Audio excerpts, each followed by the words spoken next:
Alors, bonjour, bienvenue à cette formation sur la mise en page des mémoires et des thèses avec le modèle Word. Mon nom est Marie-France Bernier, je suis technicienne en documentation et je suis avec Éric Romano, qui est technicien en soutien de laboratoire informatique. L'objectif de la formation, apprendre à utiliser le modèle de thèse de Word pour faciliter la rédaction d'un mémoire ou d'une thèse selon les normes de la ESP de l'Université de Montréal. Le plan de la formation, on va apprendre à appliquer des styles pour générer automatiquement la table des matières, les listes des figures, les listes des tableaux. Document important, le guide de mémoire et des thèses, des études supérieures et postdoctorales sur les normes à respecter, alors à lire. Ensuite, d'autres liens, les guides de rédaction des bibliothèques et comment déposer une thèse ou un mémoire dans Papyrus. Ici, où je trouve le modèle de thèse, voici le lien, utiliser l'information, rédiger une thèse ou un mémoire, et on retrouve le lien Word pour trouver le document Word. Il y a deux formats de traitement de texte Word. Il y a le Word et le LaTeX. Donc, avant de débuter, donc important, la nomenclature prescrite pour les fichiers, donc nom, barre de soulignement, prénom, année, mémoire ou thèse.pdf. La nomenclature est importante. À la toute fin, vous allez déposer un document PDF. Les bonnes pratiques pour sauvegarder régulièrement, on vous conseille de conserver les anciennes versions, donc un document chaque jour pour lequel vous travaillez.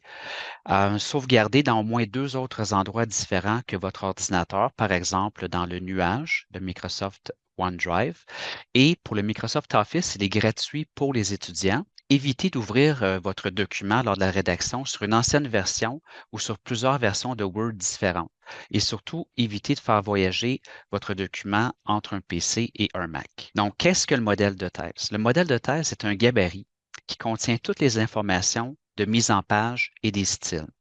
C'est un document qui respecte toutes les normes de la ESP. Le cas échéant, il pourra aussi avoir des normes à respecter par votre département ou demandées par votre directeur. Donc, nous avons déjà tout fait le travail pour vous dans le gabarit. Donc, c'est un document thèseudm.docx que nous allons ouvrir et enregistrer sous un document Word.docx. Le modèle ne gère pas les appels de citation et de la bibliographie. Pour cela, évitez de les faire à la main. Il existe des outils, EndNote et Zotero. Nous allons en parler plus tard dans la formation. Le modèle n'impose pas de police de caractère. Le modèle n'impose pas de positionnement de la légende du tableau et des images. Donc, vous pouvez mettre les légendes, par exemple, au-dessus ou en dessous des images. Je vais maintenant vous faire la démonstration comment verser votre texte dans le document issu du modèle et comment appliquer les styles.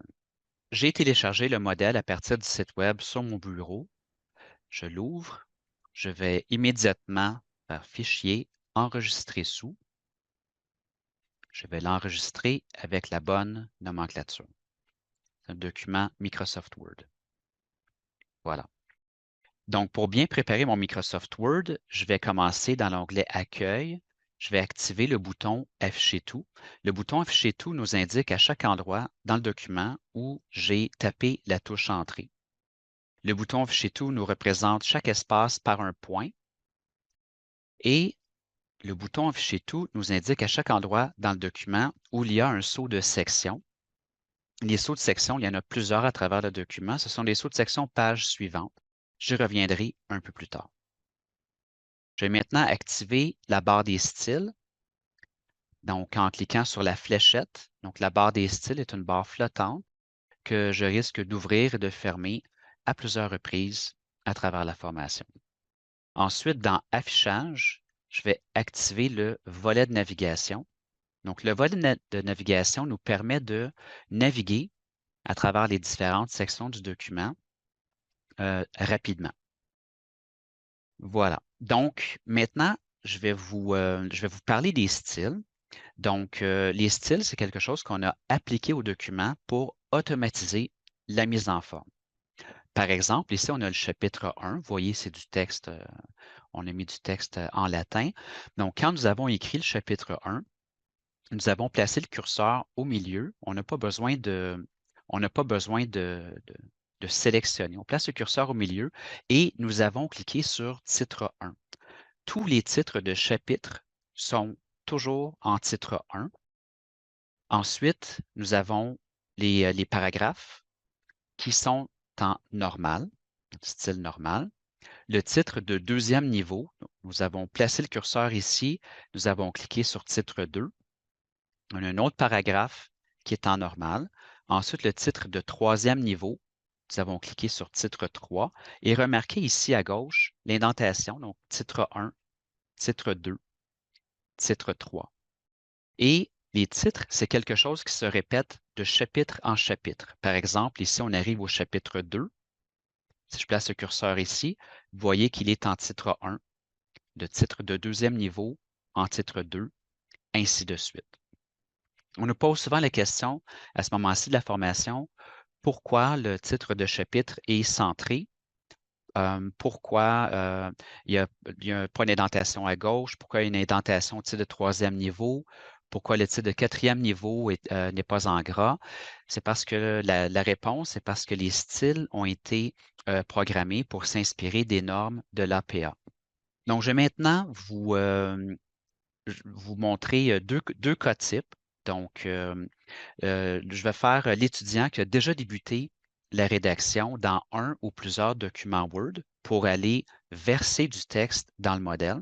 Et par la suite, je vais faire l'étudiant qui débute la rédaction directement dans le modèle. Les deux sont deux bonnes façons de faire. Donc, je vais me placer ici au chapitre. Le chapitre 1, il est déjà fait. On va aller au chapitre 2. Et là, je vais ouvrir le document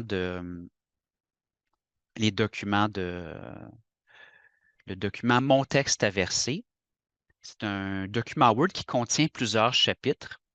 Et là, je fais l'étudiant qui veut aller porter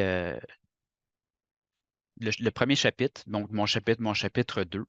Donc, je vais aller le coller dans le modèle. Donc, je vais sélectionner. Et là, oui, faites attention de ne pas copier des sauts de page additionnels. Donc, je vais prendre juste mon chapitre 2. Comme ça, je vais le copier. Et c'est important de dire, vous ne pouvez pas copier plusieurs chapitres en même temps. Il faut vraiment le faire chapitre par chapitre.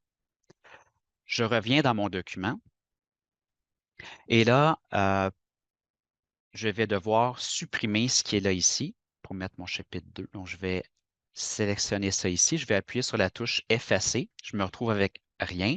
Remarquez, mon chapitre 2, il est même disparu ici dans le volet de navigation. Et là, je vais aller dans Accueil et je vais coller. Donc, l'option de collage, important, cliquez sur le petit chevron ici juste en bas. C'est important de prendre l'option de collage, fusionner la mise en forme. Je clique sur fusionner la mise en forme. Pourquoi? En collant la mise en forme, si vous avez du texte en gras, en italique, si vous avez des références EndNote ou Zotero, tout cela va suivre dans votre document. Donc là, j'ai collé mon chapitre 2. Maintenant, il va me rester à appliquer les styles. Donc, pour appliquer les styles, je mets le curseur sur le chapitre 2 et je vais cliquer ici à droite sur titre 1. Voilà. Remarquez, il a capté les mêmes propriétés que le chapitre 1 et il a été s'inscrire ici dans le volet de navigation. Je continue l'application des styles. Je vérifie que mon paragraphe, je passe le curseur au milieu, il est en normal. C'est parfait. Ensuite, le deuxième sous-titre, je vais cliquer sur titre 2. Et ici, on voit que ça, c'est un titre de troisième niveau, niveau suivant. Titre 3. Remarquez qu'ils vont s'inscrire ici à gauche, dans le volet de navigation. Je continue mon texte en normal. Ici, nous avons, vous voyez, vous savez, des citations courtes, donc moins de 4 lignes, vous les mettez entre guillemets.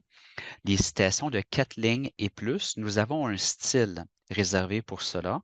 Donc, je place le curseur et vous voyez ici le style citation. Je clique.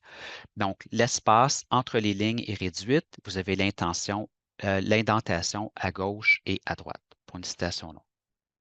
Je continue. Mon texte est en normal. Normal encore. Normal encore. Ensuite, ici, il s'agit d'un il s'agit du même ordre d'idées que celui d'avant, donc je vais le placer en titre 3. Voilà, remarquez ici à gauche, censure, les autorités, c'est le même ordre d'idées, donc on a 2 fois un titre 3 de suite. Et on procéderait de la même façon pour aller copier, coller un chapitre 3, chapitre 4, etc. Je vais maintenant faire le cas de l'étudiant qui débute la rédaction directement à même le modèle. Donc, j'arrive ici au chapitre 3. On a mis 7 chapitres pour vous. Vous pouvez prendre ceux qui sont existants. Donc, je peux aller changer ici. Je peux également aller tout simplement taper du texte à l'intérieur. Voici. Vous pouvez utiliser les titres qu'on a mis déjà pour vous. Je pourrais également retirer tout ce qui est ici et je vais vous montrer comment les bâtir à partir de rien. Donc, paysage nouveau, je vais mettre ça en titre 2, taper la touche Entrée, je peux taper du texte. Voilà. Et je peux en ajouter un autre. Et le mettre également en titre 2. Taper la touche Entrée et taper du texte. Donc, vous voyez comment c'est facile et ça, je pourrais changer ça ici facilement pour titre 3, titre 4, titre 5, au besoin. Voilà. On a maintenant terminé la rédaction du chapitre 3. Donc, vous pouvez également remplir les autres chapitres si vous en avez besoin. Comment faire pour supprimer un chapitre si vous n'en avez plus besoin? Par exemple, le chapitre 7, vous pouvez faire un clic droit, supprimer. Chapitre 6, clic droit, supprimer. 5, supprimer. Maintenant, comment faire si j'ai besoin d'ajouter un nouveau chapitre? Donc, comment insérer un nouveau chapitre avec une nouvelle section? Donc, vous vous positionnez à la fin du chapitre, par exemple à la fin du chapitre 4, et vous allez dans Mise en page, Saut de page, et vous cliquez sur Page suivante. Vous avez maintenant une page suivante avec rien dessus. Et là, je pourrais ajouter un chapitre 5. Taper la touche Entrée, mettre du texte, et je peux aller placer le titre 1 sur le chapitre 5. Et voici, il a été s'ajouter en haut ici à gauche. Maintenant que la rédaction est quand même assez avancée, je vais vous montrer comment faire pour générer la table des matières. Donc, pour cela, je vais en haut dans le volet de navigation sur Table des matières et je vais faire un clic droit, mettre à jour les champs. Et voilà, la table des matières est automatique et elle est parfaite. Donc, on nous pose souvent la question des fois, pourquoi les flèches ici? Les flèches, c'est parce que j'ai encore mon bouton afficher tout ouvert. Je vais le laisser ouvert. Maintenant, pour les tables des matières, important, vous voyez ici, chapitre 1, titre du chapitre, si pertinent. Donc, c'est important de ne pas apporter des corrections directement dans la table des matières. Vous devez plutôt aller à même le document et apporter les corrections. Je reviens ici dans ma table des matières et là, vous voyez que ça n'a pas été corrigé. Donc, comment faire? Vous devez faire un clic droit, mettre à jour les champs et maintenant que c'est la deuxième fois et plus, Word va toujours vous demander à chaque mise à jour les questions suivantes. Mettre à jour les numéros de page uniquement ou mettre à jour toute la table. Vous voulez mettre à jour toute la table. Cliquez OK. Et voilà, la correction a été apportée. Avant de vous montrer comment générer une liste des illustrations, nous allons d'abord écouter Marjorie Gauchier, bibliothécaire du service de soutien aux droits d'auteur. Droit d'auteur. Reproduire du matériel protégé pour les thèses et les mémoires. Ici, il est important de distinguer les deux contextes, le contexte de recherche et le contexte de diffusion, pour lesquels le droit d'auteur n'est pas géré de la même façon. Tout d'abord, le contexte de recherche. C'est l'étape où vous allez accumuler vos documents, vos images, tout matériel protégé ou non, et que vous allez faire vos lectures, vos analyses, vos comparaisons, et également le dépôt au jury pour la soutenance de votre thèse ou de votre mémoire. Dans le contexte de recherche, il n'est pas obligatoire d'avoir l'autorisation pour utiliser ces documents, car ils relèvent de l'exception de l'utilisation équitable prévue par la loi sur le droit d'auteur. C'est après que vous passez au contexte de diffusion. Ici, vous allez faire le dépôt final dans Papyrus et éventuellement une publication dans une revue.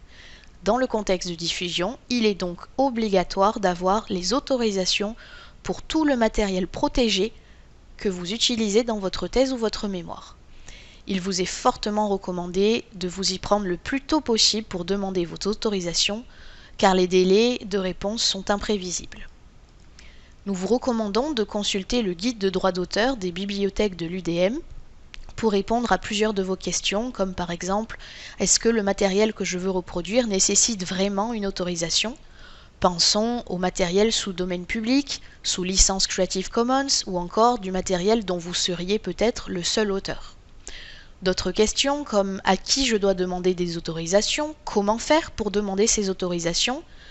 Nous vous rappelons que des modèles de demande d'autorisation sont proposés dans le guide de droit d'auteur qui sont prêts à être adaptés à votre situation. Ou encore, que faire si je n'ai pas obtenu l'autorisation pour le dépôt final ? Pensez aussi à d'autres ressources comme consulter votre bibliothécaire disciplinaire ou encore le guide images dans lequel vous pourrez trouver des solutions pour utiliser des images sans avoir à demander d'autorisation. Je nous ramène à notre document. Je vais maintenant vous montrer comment insérer des images en vue de générer une liste des illustrations. Donc, nous avons déjà une illustration dans le chapitre 1. Donc, je vais aller dans le chapitre 2. Je vais me positionner ici. Je vais taper la touche Entrée. Je vais insérer une image.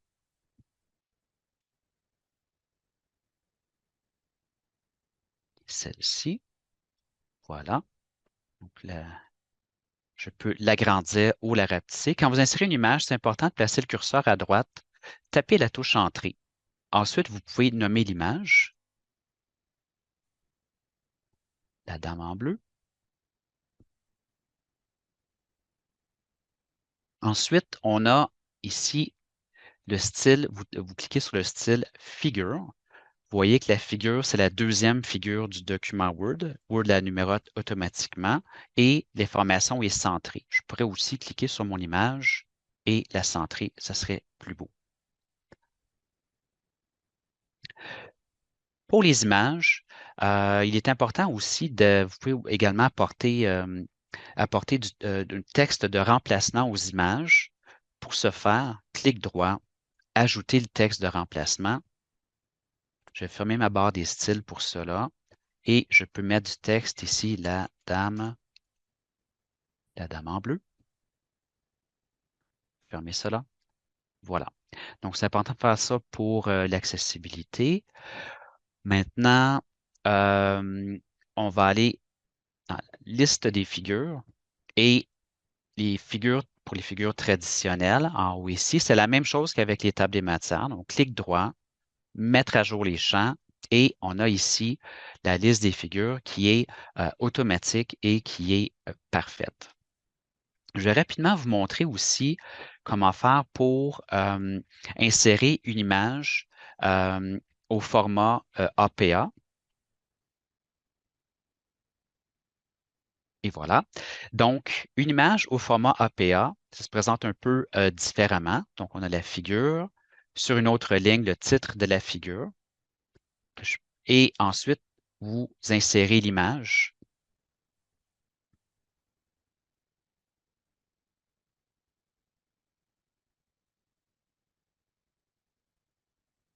Voilà.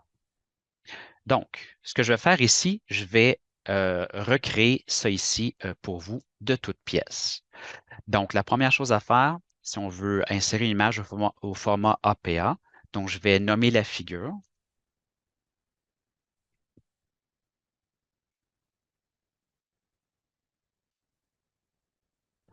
La dame en bleu. Je vais ouvrir ma barre des styles que j'ai fermée tout à l'heure et je vais cliquer sur le style Figure APA. Voilà. La figure est maintenant nommée, c'est la figure numéro 2. Je vais appuyer sur la touche majuscule Entrée pour apporter ça sur une autre ligne. Ensuite, je vais cliquer, je vais mettre ça en italique. Donc, je sélectionne, je mets ça en italique. Ensuite, je vais insérer sur une autre ligne, je vais insérer mon image. Insertion, image. Voilà, je vais rapetisser l'image. Et ensuite, bon, je vais copier ma note. Comme ça, je n'aurai pas à l'écrire, ça va aller plus vite. Par copier-coller. Donc, voici mon image au format APA. Je vais aller ici dans la liste des figures. Et en haut ici, on a mis un objet pour vous qui est pour les figures traditionnelles. Et on a ajouté ici en bas pour les images au format APA. Donc, je vais faire un clic droit, mettre à jour les champs. Et voici, vous avez maintenant votre liste des figures. Au format APA, ça se présente légèrement différent de ce qui est en haut. Maintenant, vous comprendrez qu'on ne va pas conserver les deux. Vous allez faire vos images soit au format traditionnel, soit au format APA. Le cas échéant, vous pourrez supprimer celui dont vous n'avez pas besoin. Ce qui m'amène maintenant à insérer des tableaux en vue de générer une liste des tableaux. Donc, on a déjà des tableaux dans notre chapitre 1. Donc, je vais aller un peu plus loin. Par exemple, dans mon chapitre 3, je vais aller insérer un tableau. Donc, un tableau traditionnel, donc insertion, tableau, petit tableau, 3 par 3. Donc, vous placez le curseur. Dans les exemples que je fais, je place toujours la légende en dessous des tableaux. Donc, les données de 1980. Et on a un style qui s'appelle tableau. Voilà, donc c'est mon deuxième tableau du document, c'est un tableau traditionnel. Donc, je vais aller dans la liste des tableaux et les tableaux traditionnels sont en haut. Ici, clic droit, mettre à jour les champs.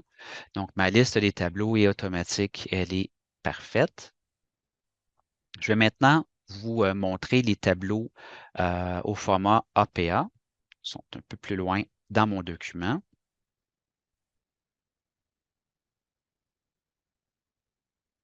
Voici. Et maintenant, pour un exemple de tableau en APA. Vous avez le tableau numéroté, le titre du tableau en italique, le tableau en APA, puis une note. Le tableau en APA est un tableau avec des colonnes invisibles. Je vais maintenant recréer le tableau APA de toutes pièces en inscrivant le titre du tableau.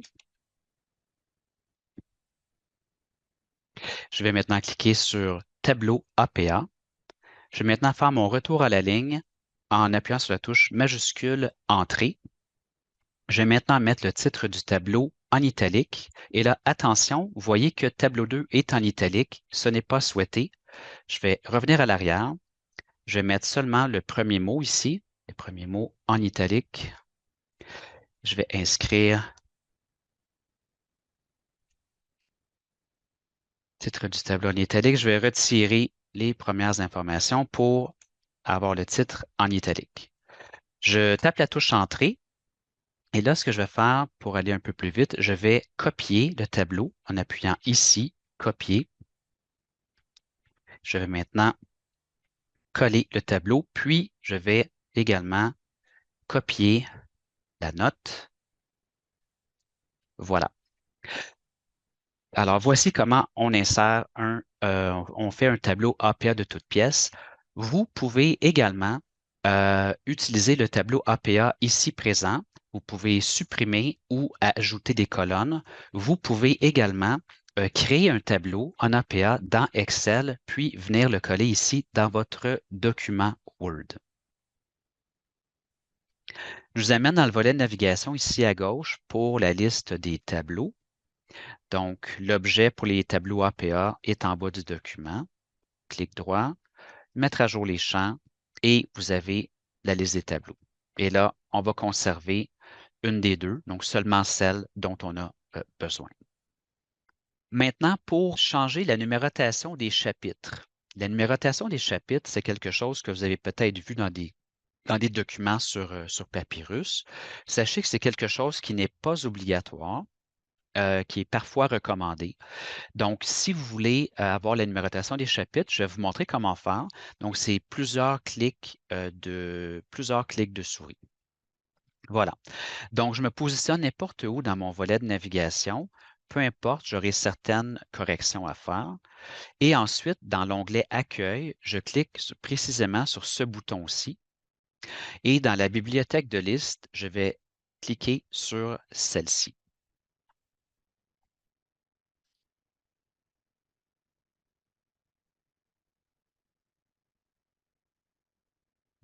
Voilà. Donc, Word a numéroté toutes les sections. Donc, on ne veut pas nécessairement avoir la numérotation sur chacune des sections. Donc, pour aller retirer, je sélectionne sur le premier et je vais aller mettre à aucun. Je vais répéter l'opération jusqu'à ce que j'arrive au chapitre 1. Donc, voici. Donc, vous avez chapitre 1, 1.1, 1.1.1. Et vous voyez ici les petits triangles. Je peux cliquer pour maximiser ou fermer les chapitres. Maintenant, ici, on a un chapitre 1. Ce n'est pas très élégant. Je vais vous montrer comment comment corriger cela. Donc, vous cliquez ici. Ensuite, vous cliquez précisément ici. Voilà. Et définir une nouvelle liste à plusieurs niveaux.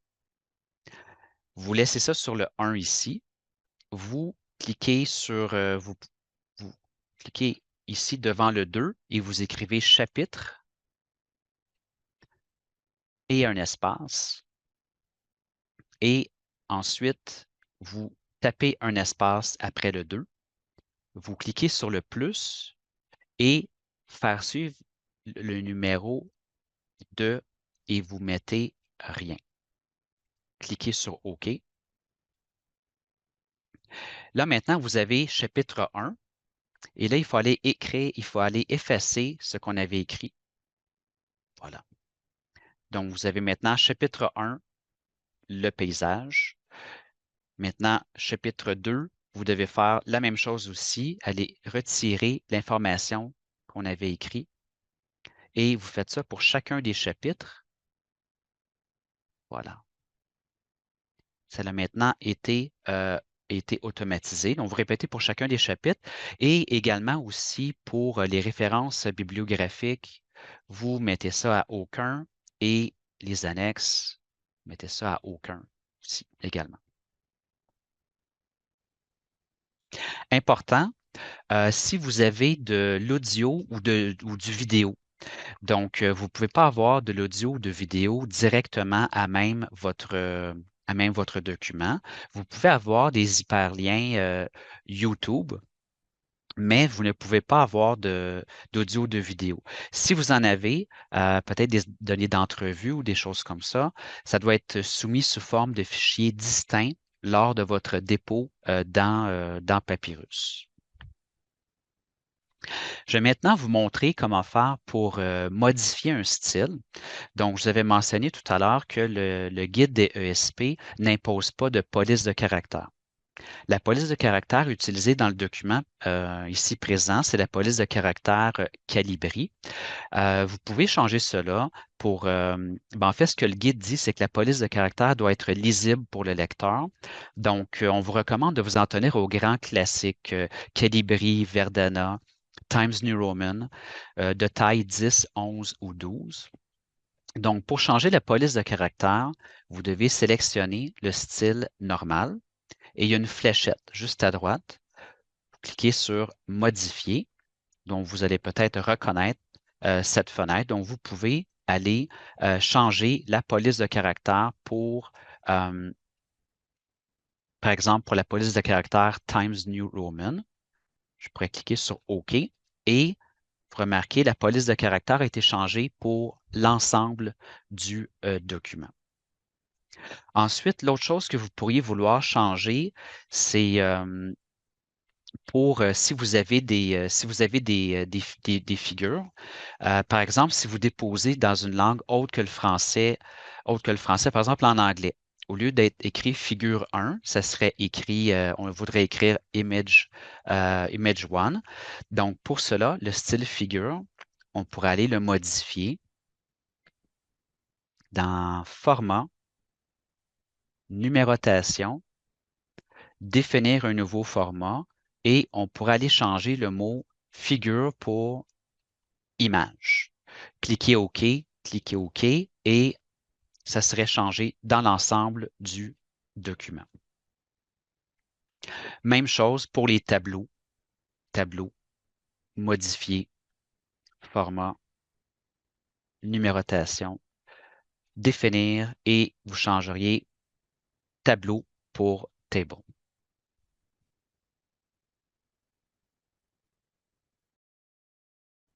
Dans le document, la numérotation des pages, on vous recommande de ne pas vous en soucier tant que vous n'imprimez pas le document au format papier ou au format PDF. La numérotation dans le document, elle est automatique et elle est parfaite. Nous l'avons programmée pour vous. Lorsqu'il y a vous savez, avant chaque chapitre, il y a un saut de section. Le chapitre débute et ça fait en sorte que la première page de chacun des chapitres n'est pas numérotée et les pages subséquentes sont tous numérotées. Donc, au début du document, c'est normal, les pages de présentation n'est pas numérotée, page du jury non plus, et par la suite, à partir du résumé, c'est la page 3, est numérotée jusqu'à la fin du document. Mais les premières pages de chacun des chapitres ne sont pas numérotées. Donc, maintenant qu'on est assez avancé dans la rédaction, avant de déposer un document, les dernières choses que vous allez faire, sans doute, ça va être de mettre à jour une dernière fois la table des matières, la liste des tableaux, les listes des figures. Ensuite, vous allez enregistrer le document une dernière fois. Et je vais vous montrer comment faire pour enregistrer le document au format PDF avec l'encapsulation des polices de caractère. Avec Microsoft Word, sur un PC, ça va fonctionner 99,9% du temps. Donc, si vous avez Word, vous avez tous les outils nécessaires pour enregistrer au format PDF avec l'encapsulation. Donc, Fichier, Exporter, Créer PDF. Et là, c'est très important de cliquer sur Options et vous devez cliquer l'option Compatible PDF-A. Donc, le PDF-A, c'est un PDF de qualité archivable. La police de caractère va être incluse dans le document. Le document va être également balisé. On a coché ici balisé pour la structure de document pour l'accessibilité. Ce document qui va être aussi balisé pour les engins de recherche et donc pour la pérennité du document. Je clique OK. Je clique Publier. Donc, Word enregistre le document au format PDF. Vous voyez, ce document revendique la conformité à la norme PDF-A et a été ouvert en lecture seule. C'est normal. Donc, vous vérifiez, il y a deux choses à vérifier. Donc, vous vérifiez que vos images s'affichent correctement. Et surtout, vous vérifiez que vous n'avez pas un carré noir au lieu d'une image. Ça arrive, c'est extrêmement rare. Mais si vous avez utilisé des fonctionnalités d'ombrage d'image ou si vous avez copié-collé des diapositives PowerPoint dans votre document, si ça s'affiche par un carré noir, vous devrez plutôt utiliser la procédure avec Adobe Acrobat Pro. Donc, je vérifie que je n'ai pas d'image noire. Et aussi, je peux vérifier que l'encapsulation des polices de caractère a été bien faite. Donc, Fichier, Propriétés, Police. Et vous vérifiez que vous avez les mentions jeu partiel incorporées. Donc, incorporé ou jeu partiel incorporé, c'est ce qu'on veut avoir dans le document. Donc, ça, c'est un document qui serait prêt maintenant pour le dépôt en ligne dans Papyrus. Je vous reviens avec quelques conseils avant de déposer de votre document PDF dans Papyrus. Donc, votre mémoire doit être composée d'un seul fichier. Numéro 2, votre document doit être identique dans sa forme numérique à la version finale suite aux corrections. Donc, on ne peut pas insérer ou supprimer des pages ou des paragraphes, mais on peut corriger des fautes d'orthographe. Si les membres du jury vous ont demandé de retirer la page, vous devez la retirer. L'encapsulation, on vient d'en parler. C'est important. Pas de protection par mot de passe, pas de restriction à l'impression, pas d'éléments multimédia ou des scripts. La nomenclature, elle est importante également. Donc, nom, barre de soulignement, prénom, année, mémoire ou thèse. Si vous avez des fichiers complémentaires, simulation, vidéo, données d'enquête, ils doivent être soumis séparément dans Papyrus sous forme de fichiers distincts. Et très important aussi, les coordonnées personnelles, donc les courriels, les signatures, les téléphones, doivent être masqués dans votre document. Évitez d'appliquer des boîtes noires dans Microsoft Word. Il faut plutôt encapsuler votre document en format PDF.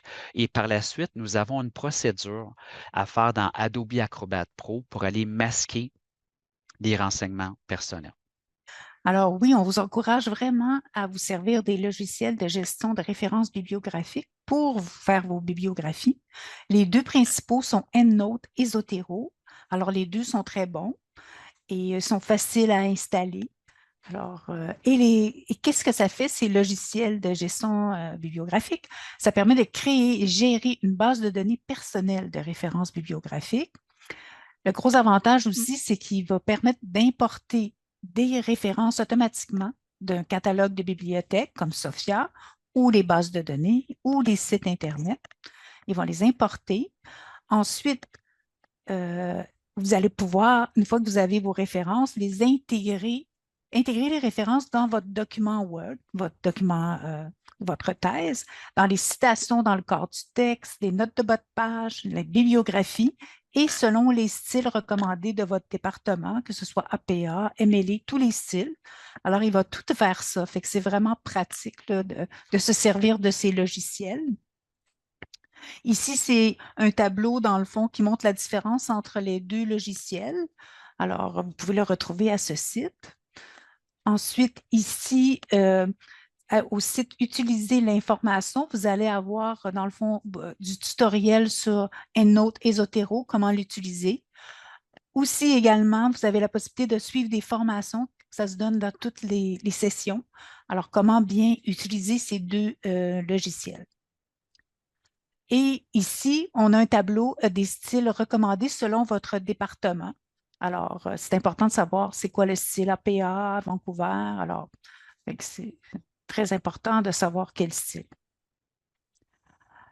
Pour aller plus loin, alors oui, on voulait vous mentionner, il y a vraiment des retraites de rédaction. L'organisme, c'est Taisez-vous et c'est vraiment offert pour toutes les universités du Québec. Alors, c'est vraiment utile dans votre rédaction. Également, il y a d'autres ressources ici pour vous aider dans votre rédaction et également le logiciel Antidote qui est disponible à l'université. Alors, et vous pouvez l'avoir à distance également de chez vous. Et ici, on a dans le fond les références si vous avez besoin d'aide par rapport à l'encapsulation ou par rapport à l'utilisation des modèles de thèse, c'est les techniciens en soutien informatique ou tout ce qui a rapport au style bibliographique, droit d'auteur, tout ça, il y a des liens vers les bibliothécaires. Alors voilà, c'est tous nos liens. Alors, merci à tous d'avoir suivi la formation. N'hésitez pas à nous contacter si vous avez des questions en bibliothèque ou à partir du clavardage disponible sur le site web bib.umontréal.ca. Bonne journée.